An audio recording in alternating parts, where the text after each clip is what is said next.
Pardon me, Honorable Minister. Are we not robbing Peter to pay Paul In now? what way? Because you have a plan of driving investment of $4 billion Yes. from foreign investments Exactly. into developing our ICT sector. Exactly. Then Exactly. we have on record a sector that is so porous that it has drained up to $450 million. Let me And say who says that of private they capital. would not be taking back what It's has not. I been have said this. invested They into the must Nigerian economy? look. So if we pardon me, Okay. if we're going to lose several billions of dollars through cybersecurity, Yeah. of what essence is the The foreign direct law investment? is no. I mean, those who bring their money are not going to hand over those monies to government. They are going to invest in the Nigerian economy in relation to those industries for which they are bringing the money, and they must also, in consonance with this Anti-Cyber Criminality Act, make protections. Invest in anti-cyber, applications and all of that. I mean, it's like saying, because you have the police in place, you do not take extra measures to protect your property. Those monies belongs to banks, belongs to several institutions who all must continue to make input into ensuring protection of funds. So it is a new phenomenon. Again, But while the world, the advanced countries are making frantic efforts to curb cybercrime, what security strategy, what cyber security strategy are you coming up with? with due respect, I want to say that there's a council in place which is headed by the National Security Advisor. That question will be appropriately directed to the leadership of that Cyber Criminality Act, not me. Do we have a comprehensive database?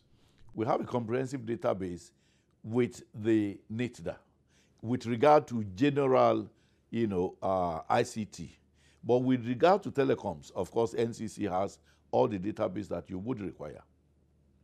Now, part of your plans to create a digital-based economy, you've introduced the idea of the smart cities. Could you shed more light on this? Now, the smart city is one new idea of which we have, planned a summit, coming up in Abuja on the 8th and 9th, of August.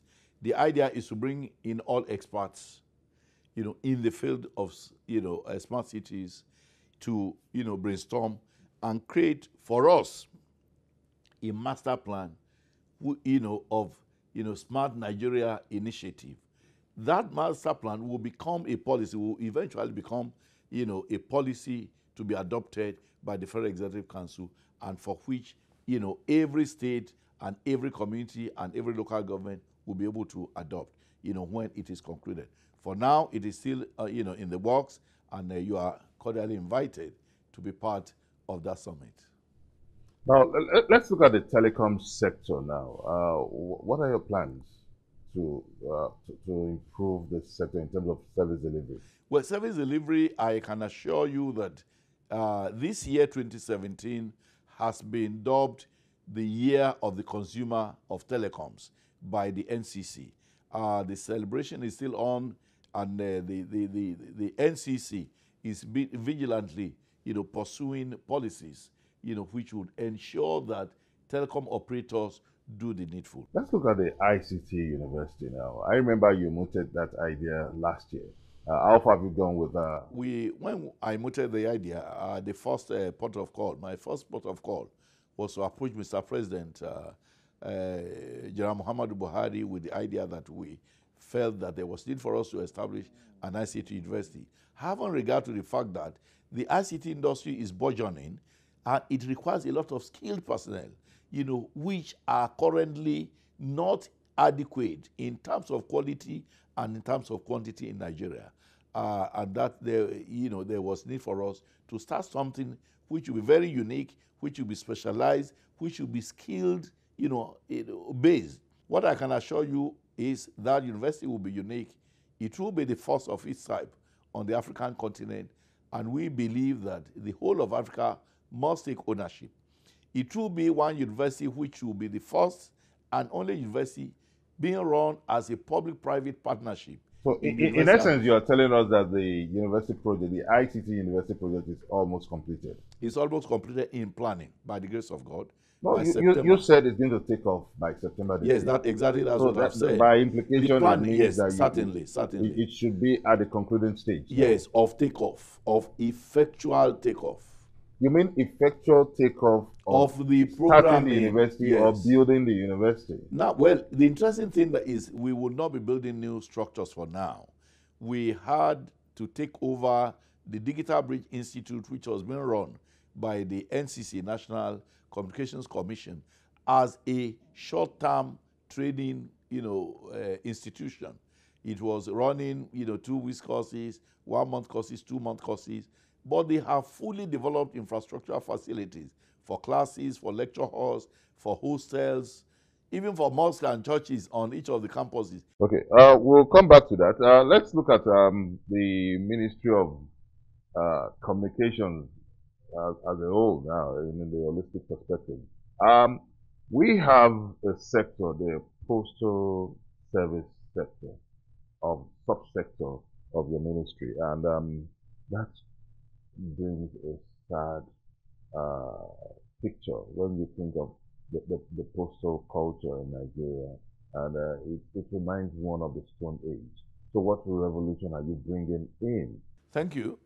We recall that NIPOS, or the postal services in Nigeria, is as old as Nigeria itself. It has always been there, even before, even during our colonial times, the NIPOS was there, and their main job was to transmit postal materials from one location to the other, both within the country and to destinations outside this country.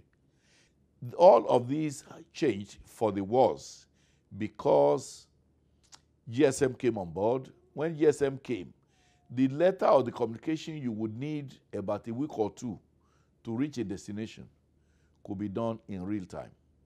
Today, through SMS, through emails, through WhatsApp, and all of that, you could correspond to somebody in the farthest part of the earth in real time. And that again depreciated, the need for NIPO services. So we are Honorable not thinking of Honorable concessioning. Minister, I may I am ask still you a trying to question? roll out the No, reforms. but there is a very critical question I would Yeah. like to ask, and in all sincerity, when last did you receive a mail via NIPOST? I don't need to. I cannot think of it. And what I'm saying is, NIPOS should not be about mails alone. We are trying to reinvigorate NIPOS to be able to be useful in several other areas which will be fundamental to the lives of all Nigerians. Before we wind down this conversation now, you represent the torchbearer of the fourth industrial revolution now. Um, there are anxieties that it wouldn't be nice, it would be so tragic, it would be a big tragedy if Nigeria misses out of this fourth industrial revolution. So now, from what you've outlined so far, we will be relying on foreign investment, foreign technology to drive the innovations you're building. So what are you doing to bridge the gap to ensure that Nigeria doesn't miss out? Now, well, it's a very good question, and I want to assure you that one of the things we are relying on is the fact of the existence of a Nigerian local content policy in place, which has already been adopted by government to ensure that there's localization of services and of hardware.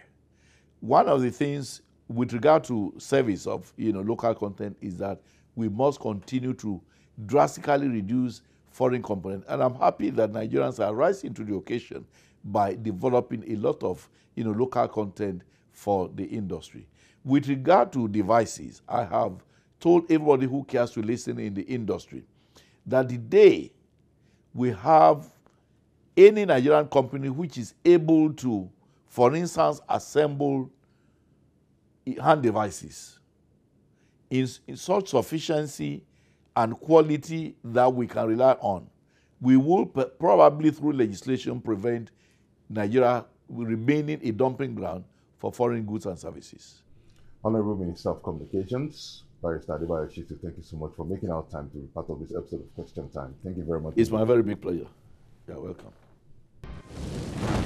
By September this year, Nigeria's Communications Minister, Adebayo Shittu, will be taking the broadband internet market campaign to the International Telecommunications Union in Busan, South Korea. Will this bring a turning point to bridge the gap of internet penetration target of 30% broadband? You may also send us your comments on our various social media platforms showing on your screen. And that's it on this episode of Question Time from Channels Television. Join us next week for a fresh episode of the show. Many thanks for watching. I'm Benga Ashuru. Bye for now.